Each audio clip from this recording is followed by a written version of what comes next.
Aku tidak pernah menyangka sebuah game tua bisa mengubah hidupku selamanya. Temanku hilang begitu saja setelah bermain game ini. Apa yang terjadi padanya? Aku akan menceritakan semuanya, dan kamu harus bersiap, karena ini bukan sekadar cerita horor biasa. Aku dan temanku, Raka, selalu menghabiskan malam minggu di kamar kosku yang sempit tapi nyaman. Aku, seorang mahasiswa biasa yang suka film horor, selalu penasaran dengan hal-hal mistis. Sementara Raka, teman sejak SMA, lebih realistis dan skeptis. Dia selalu menertawakanku setiap kali aku membicarakan hal-hal supranatural. Malam itu hujan rintik-rintik dan lampu kota terlihat redup dari jendela kamar. Di tengah tumpukan buku dan minuman instan, Raka menemukan sebuah kotak game tua di raku. Kotak itu tampak usang dengan label samar bertuliskan Eclipse. Apa ini? Kayaknya game jadul deh, kata Raka sambil memeriksa CD yang sedikit tergores. Aku menatapnya dengan penasaran. Aku tidak pernah melihat game ini sebelumnya. Ayo kita main. Seremnya pasti beda, bisikku. Tapi Raka hanya menatapku dengan ekspresi setengah penasaran, setengah skeptis. Dia menyalakan laptopku dan memasukkan CD itu. Layar menyala menampilkan menu hitam dengan tulisan darah, mainkan jika berani. Aku tertawa gugup, tapi Raka dengan gaya santainya berkata, santai, itu cuman game, nggak ada yang serem-serem amat. Kami mulai bermain tanpa tahu bahwa malam itu akan menjadi titik awal dari sesuatu yang jauh lebih menyeramkan daripada sekadar permainan. Sesuatu yang akan menguji batas keberanian, persahabatan, dan bahkan kenyataan itu sendiri. Di luar hujan semakin deras dan suara gemericik air menimbulkan suasana mencekam. Layar game mulai menampilkan figura samar yang mirip Raka, bergerak di tempat yang seharusnya kosong. Aku menatap layar, jantungku mulai berdetak lebih kencang. Itu kayaknya kamu, Raka, bisikku. Tapi Raka hanya tertawa, menepis rasa cemasku. Efek game itu aja. Aku tidak yakin apakah aku lebih takut pada apa yang kulihat di layar, atau pada perasaan bahwa malam ini tidak akan pernah kembali normal. Semalam itu, setelah kami bermain selama hampir 1 jam, layar tiba-tiba berkedip aneh. Awalnya aku pikir itu cuma gangguan grafis, tapi Raka terlihat gelisah. Kamu nggak lihat ini? Tanyanya, suaranya lebih serius dari biasanya. Di layar, karakter yang mirip Raka tidak lagi bergerak sesuai kontrol. Ia berjalan sendiri, menatap lurus ke arah kamera di dalam game. Aku merinding. Itu cuman efek acak aja, tenang, kataku. Tapi aku sendiri tidak bisa meyakinkan diriku. Lalu terdengar suara dari laptopku, bukan suara game, tapi bisikan samar yang hampir tidak terdengar. Suara itu seperti memanggil nama Raka. Raka, suara itu berkata, sangat pelan, tapi jelas terdengar di telinga kami. Raka menatapku, matanya melebar. Aku nggak dengar apa-apa. Atau memang aku yang mulai nggak waras, katanya sambil mencoba menertawakannya. Namun, aku melihat tangan Raka gemetar saat memegang mouse. Tiba-tiba, karakter di layar menoleh ke arah kami dengan ekspresi menakutkan. Layar memunculkan teks merah. Dia ingin bermain denganmu. Hanya satu yang bisa keluar. Raka menatapku dengan panik. Kita hentikan ini sekarang. Aku mencoba mematikan laptop, tapi layar membeku. Tidak bisa dimatikan, tidak bisa ditutup. Di luar hujan semakin deras, dan suara-suara aneh mulai terdengar dari jendela, seperti langkah kaki di koridor kos. Raka berdiri, hendak keluar dari kamar, tapi tiba-tiba dia tersentak, menjerit, dan menunjuk ke layar. Sosoknya sendiri muncul, menatap kami dengan senyum yang salah, mata merah menyala. Sosok itu bergerak sendiri, tanpa Raka menggerakkan karakter. Aku menjerit, tapi Raka menghilang seketika dari sampingku. Hanya laptop yang menampilkan karakternya yang kini tampak hidup, seakan menarik Raka ke dalam dunia game itu sendiri. Aku menatap layar kosong sesaat, jantungku berdegup kencang. Suara terakhir yang kudengar sebelum lampu padam dan hujan menimbulkan kebisingan luar biasa adalah, "Tolong, jangan tinggalkan aku." Sejak malam itu aku tidak bisa tidur. Laptop tetap menyala meskipun aku mencoba mematikan dan mencabut kabelnya. Layar itu menampilkan sosok Raka, tidak bergerak, menatapku dengan mata kosong, terkadang tersenyum, terkadang menjerit pelan. Aku mencoba menghubungi Raka, tapi ponselnya mati. Teman-temannya bilang dia tidak pulang ke kos dan tidak ada jejaknya di kampus.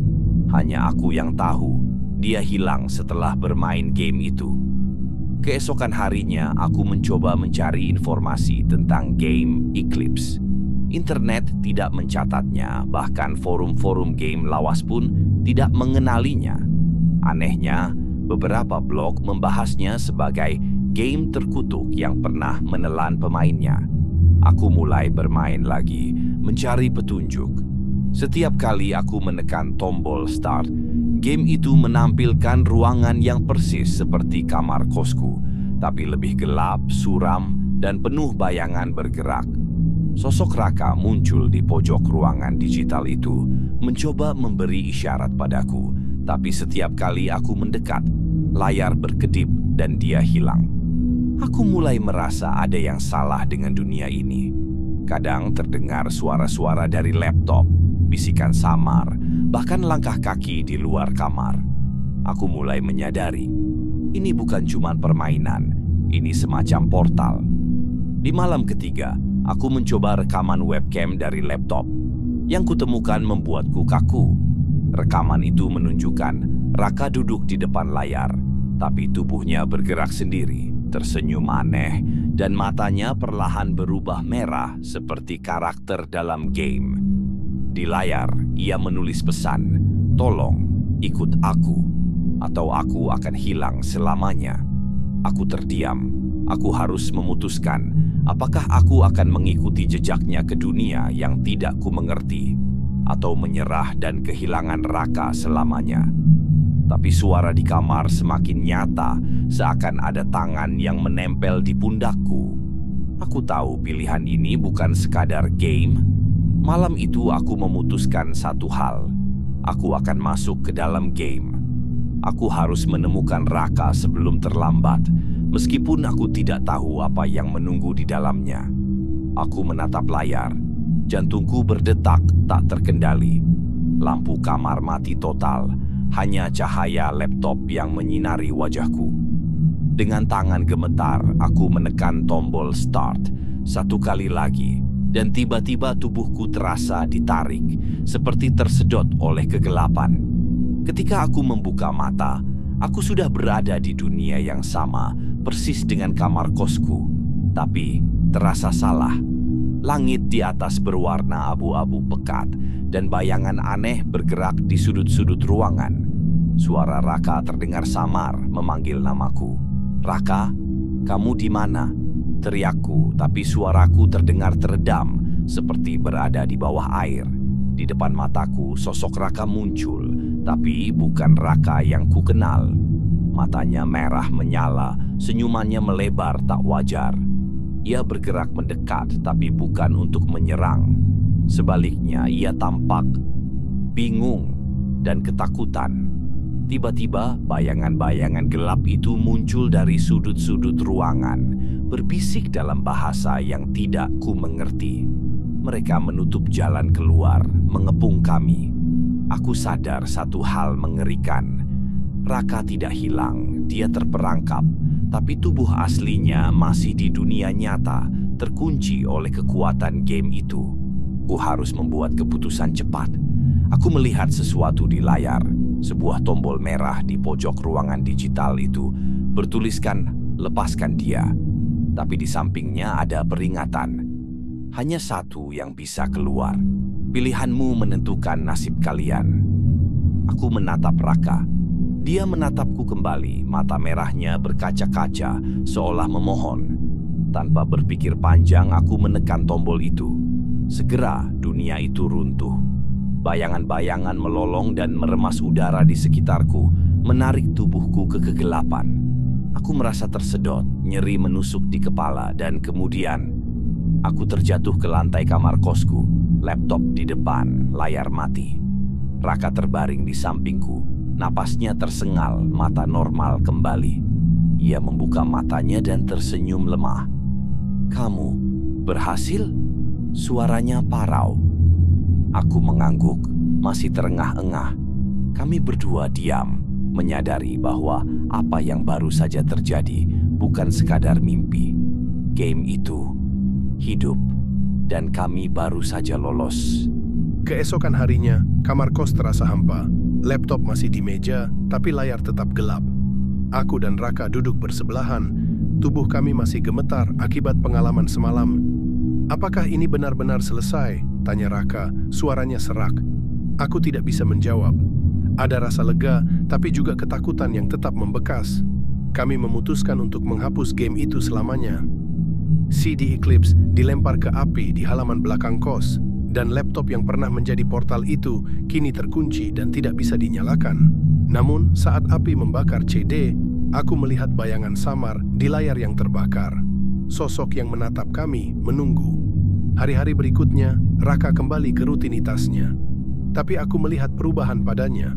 Kadang ia menatap kosong, berbicara sendiri, dan tampak seperti mendengar sesuatu yang tidak kulihat. Aku juga merasa ada yang mengikutiku, seperti bayangan yang selalu hadir di tepi penglihatan. Kami tahu satu hal, kami selamat dari dunia game itu, tapi dunia itu tidak sepenuhnya melepaskan kami. Aku mulai merekam semua kejadian di ponsel, mencoba mengabadikan bukti. Rekaman terakhir Raka sebelum hilang tetap tersimpan. Sebuah pengingat bahwa malam itu, realita dan permainan bercampur, dan ada sesuatu yang jauh lebih gelap di balik layar. Beberapa minggu telah berlalu sejak kejadian itu, tapi aku masih sulit tidur. Raka kembali seperti biasa di permukaan, tertawa, bercanda. Tapi ada sesuatu yang berbeda. Sesuatu yang tidak bisa dihapus oleh waktu. Aku menatap laptop yang kini terkunci rapat di lemari. Rekaman terakhir Raka. Sebelum hilang selalu kubuka sesekali, hanya untuk memastikan apakah itu benar. Dan benar hanya mimpi buruk, atau ada sesuatu yang masih hidup di sana. Suatu malam, aku terbangun karena mendengar suara klik keyboard. Hati ini berdegup kencang. Aku menyalakan lampu, tapi tidak ada siapa-siapa. Laptop tetap terkunci. Aku menarik napas panjang dan menatap layar hitam itu. Namun, di pojok layar, samar, hampir tidak terlihat, ada satu baris teks yang menulis sendiri. Aku belum selesai. Aku membeku. Rasa lega yang selama ini kurasakan lenyap. Dunia game itu benar-benar melepaskan kami. Dan aku tahu, Raka pun merasakannya. Kami selamat dari permainan, tapi bayangan yang kami lepaskan mungkin sedang menunggu kesempatan berikutnya. Aku menutup laptop perlahan, tapi rasa takut dan penasaran tetap tinggal. Cerita ini mungkin sudah berakhir untuk kami, tapi untuk siapapun yang membaca rekaman ini, satu hal pasti, beberapa permainan seharusnya tidak pernah dimainkan, dan beberapa teman seharusnya tidak hilang begitu saja. Aku menatap Raka yang kini tidur di sampingku. Aku tidak tahu apakah dunia nyata benar-benar aman, atau apakah bayangan itu sudah masuk ke hidup kami. Yang ku tahu hanya satu, malam itu, game itu, dan Raka, semuanya akan selamanya membekas dalam hidupku. Aku dan Raka selamat, tapi kami tidak pernah sama lagi. Laptop itu terkunci dan pesan terakhir tetap menunggu. Aku masih tidak tahu apakah permainan ini benar-benar berakhir? Jika kamu pikir ini hanya cerita, pikirkan lagi, karena kadang kenyataan lebih menyeramkan daripada imajinasi.